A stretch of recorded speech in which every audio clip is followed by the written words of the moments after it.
Please welcome our first storyteller, Tiffany! Longworth from Aladdin!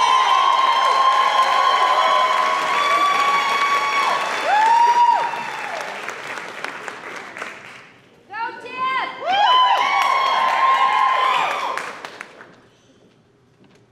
I grew up in the backwoods of North Carolina, and I grew up Mormon. Now, you probably know some people that grew up in the middle of nowhere, and you probably also know some Latter-day Saints. But when you combine these two things, you either end up with someone who's super chill because nobody else around them believes what they do, and they have to learn to get along with strangers. Or you end up with someone who's constantly playing religious defense and can't listen to people lest they tempt them with a rated R movie and they go to hell. I was raised with no chill.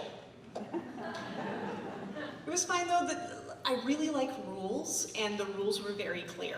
You pay your tithing, you pray, you avoid coffee and tank tops and premarital marriage or premarital sex, and then heaven. And if that's not, the definition of heaven is the ultimate goal, and I was set on rocking that.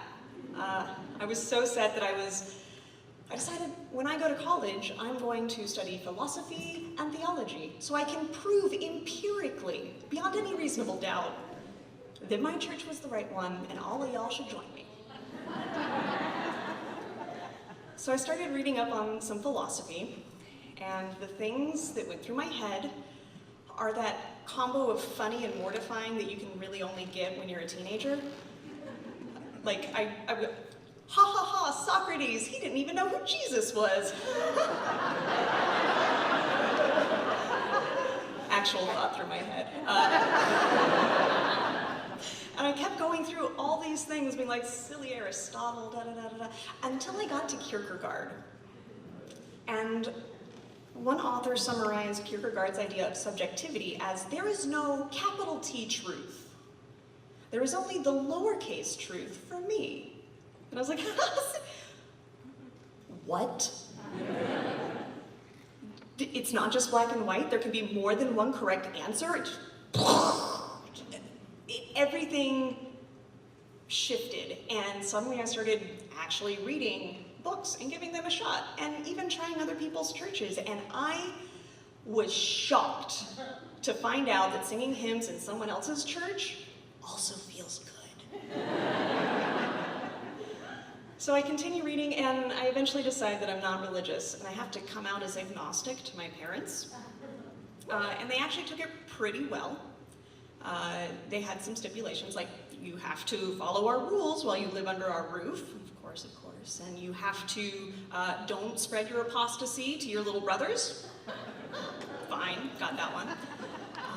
And paying for college is like a scholarship, and those can have stipulations. So our stipulation is you go to a church college or we won't pay for it. So I joined the Marine Corps.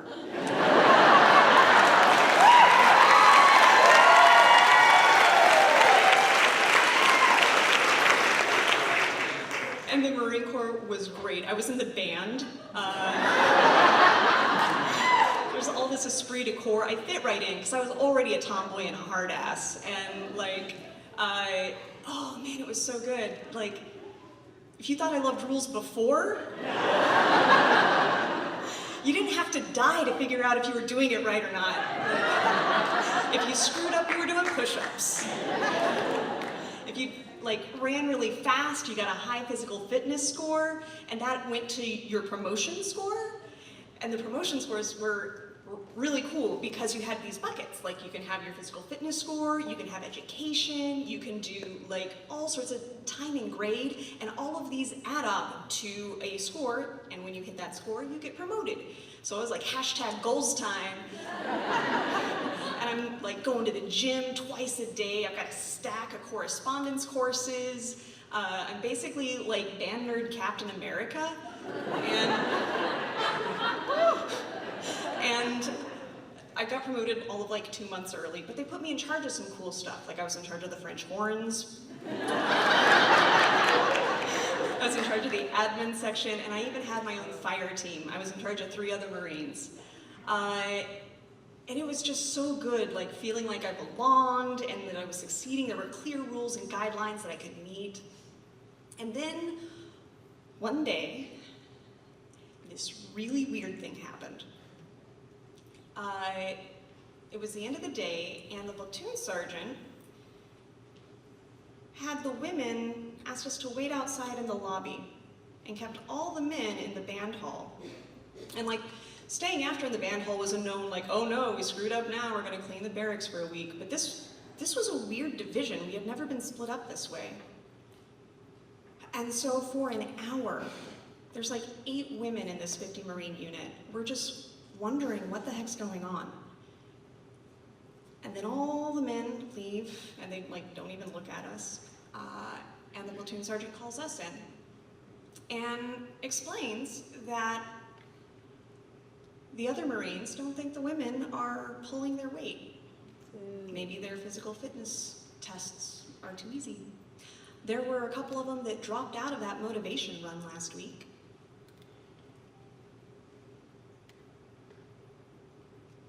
And so for the next hour, we 8 women justified our existence and called a whole lot of bullshit on some of this stuff. Like, yeah, you saw 2 women drop out of the run, but you also saw several men, and I bet none of the men were recovering from a miscarriage. What about the woman who was supposed to be not running, but because she was afraid all of you would think that she was a malingerer, someone who fakes being sick to get out of doing hard stuff, she ran anyway on a sprained ankle just to avoid this judgment. And one of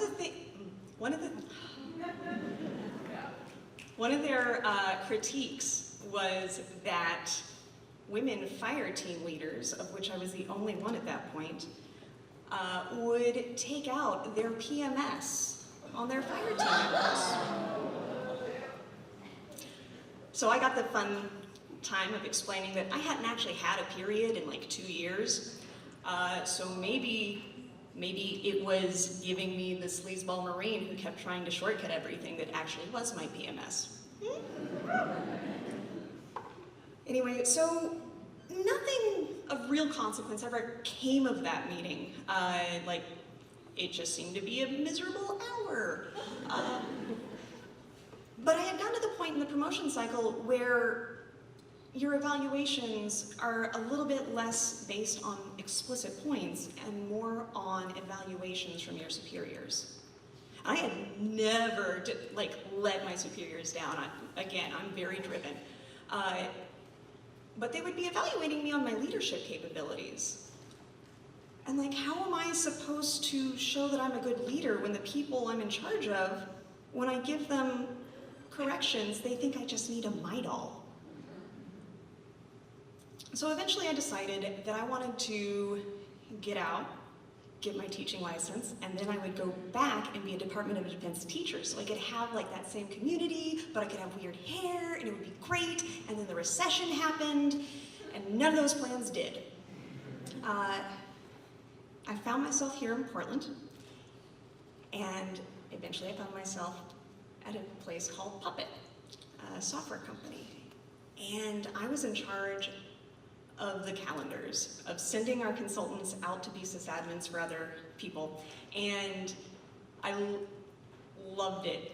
It wasn't just like having wacky hair and puppies in the office all the time. What was really great is nobody had figured it out yet. I was the first one. I got to like wrap order around the chaos that was this process. I got to make the rules. And oh man, it was so good. I like spreadsheets and exporting and automation. It was so good. And if I messed up, I would feel the deepest shame. And if someone tried to subvert my process, I was like blinding rage. And then I sent someone to Ohio, and he was just like, oh, I hate Ohio. And then I learned that somebody else grew up there. And I'm like, wait a second.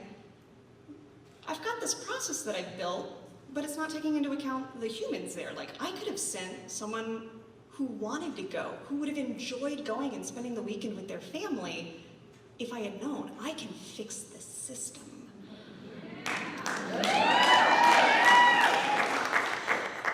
asked people like where they liked to go, where they hated going, what jobs they liked doing, and if I have to send you, because you're the only one who can do this, to Texas in the middle of summer to that one place that you hate, what can we do to make it easier for you and to show our appreciation? Like what kind of gifts do you like? Can I send you a My Doll? And the change was like instant. Like all these consultants suddenly felt like happy about work, and it was really empowering. And eventually, the powers that be at work were like, "Would you like to do this all the time across the company?" I was like, "Heck yes!" Yeah. And so I love thinking about systems, especially work systems, and how we can set them up to like maximize the human element and bring joy and purpose, more purpose. Anyway, but I also like thinking about other communities and like the world. So rules are built to keep systems up and running. And if everyone broke the rules, the system would crumble, there would be chaos and human misery. But the way we've got our world right now, we've got these like set number of ways to be, set number of truths, and these rules actually end up not just keeping people from being bad actors, but they actually prevent other people from joining in at all, especially people of color and women, folks with disabilities and more. And systems are supposed to be for people. Like, if our systems aren't for people, then what are we even doing? Right? I guess we all like systems.